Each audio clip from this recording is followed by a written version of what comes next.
पंढरपूर तालुका पोलिसांनी केलेल्या नाकाबंदी तपासणीत पंढरपूर सांगोला रोडवरील खर्डी येथे Ashok Leyland mini tempo car व 150 बॉक्स ॲड्रियल विस्की नावाची दारू सापडली।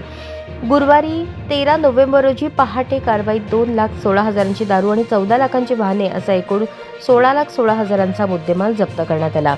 या प्रकरणी 4 जणांविरोधात गुन्हा दाखल करण्यात आला आहे।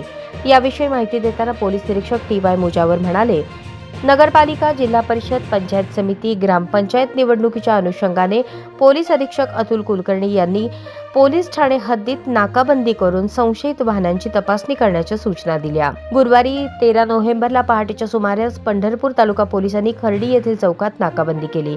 त्यावेळी तिथून जाणाऱ्या अशोक लेलँड वाहनाचा संशय आल्याने पोलिसांनी गाडीची तपासणी केली तेव्हा ॲड्रियल विस्की नावाने दारूचे एकूण 150 बॉक्स आढळून आले। त्याची किंमत 2,16,000 रुपये। या दारूच्या साठ्यासह अशोक लेलँड टेम्पो किंमत 7 लाख रुपये, कारची किंमत 7 लाख रुपये असा एकूण 16,16,000चा मुद्देमाल जप्त केला। या प्रकरणी 4 आरोपींविरुद्ध पंढरपूर तालुका पोलीस ठाण्यात गुन्हा दाखल करण्यात आला आहे।